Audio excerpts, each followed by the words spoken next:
మన ముఖ్యమంత్రి చంద్రబాబు నాయుడు గారు 21సారి వాళ్ళు ఢిల్లీకి పోతా ఉన్నాడు. సంవత్సర కాలంలో ఆయన ఢిల్లీ యాత్రలు కూడా ఎక్కువైపోయినాయి. పోయినప్పుడల్లా ప్రధానమంత్రిని, హోమ్ మినిస్టర్ని, ఆర్థిక శాఖ మంత్రిని, చాలామంది మంత్రులు కూడా కలుస్తూ ఉన్నాడు. ఎందుకంటే రాష్ట్ర అభివృద్ధి కోసమని అంటూ ఉన్నాడు. మరి నేను సూటిగా ముఖ్యమంత్రి గారిని అడుగుతా ఉన్నా, 21 సార్లు ఢిల్లీకి పోయారు. మీకు ఈ కేంద్ర ప్రభుత్వం ఏ విషయంలో మీకు సహాయం చేసిందో ఒక స్పష్టమైన నివేదిక ఇవ్వాలని కోరుతా ఉన్నా, లేదా ఒక వైట్ పేపర్ ఇవ్వండి. అయ్యా, ఈ సంవత్సర కాలంలో కేంద్ర ప్రభుత్వం పలానా అంశాల్లో మనకి సహాయం చేసిందని చెప్పండి. ఒకే ఒక్క అంశం విషయంలో కేంద్ర ప్రభుత్వం సహాయం చేస్తున్నది ఏమంటే అప్పుల విషయంలో మాత్రం సహాయం చేస్తూ ఉంది. ప్రతి మంగళవారం మీరు అప్పులు తెస్తూ ఉన్నారు, ప్రతి దానికి అప్పులు తెస్తూ ఉన్నారు. ఈవెన్ అమరావతి రాజధాని కోసం కూడా మీరు అప్పులే తెచ్చారు. ఇప్పటి వరకు 31,000 కోట్ల రూపాయలు అప్పులు తెచ్చారు. మరో 31,000 కోట్లు, 62,000 కోట్ల రూపాయలు అప్పులు చేయబోతూ ఉన్నారు.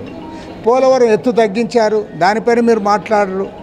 పోలవరము 45.72 మీటర్ల ఎత్తులో నిర్మిస్తేనే సాగు జలాలు, తాగు జలాలు 960 మెగావాట్ల విద్యుత్ శక్తి ఉత్పత్తి చేయడానికి అవకాశం ఉంది.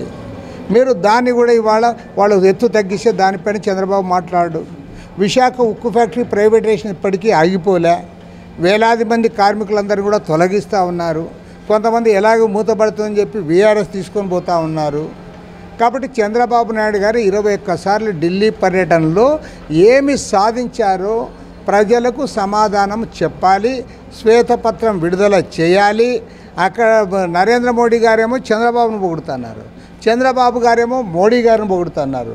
నీవు గొప్పవాడంటే నీవు గొప్పవాడని మీ ఇద్దరు పొగుడుకొని రాష్ట్రానికి ఏం తెచ్చారో చెప్పమంటే మాత్రము రాష్ట్ర అభివృద్ధి కోసమే పర్యటన చేస్తూ ఉన్నాం, రాష్ట్ర అభివృద్ధి కోసమే మంత్రులు కలుస్తూ ఉన్నాం.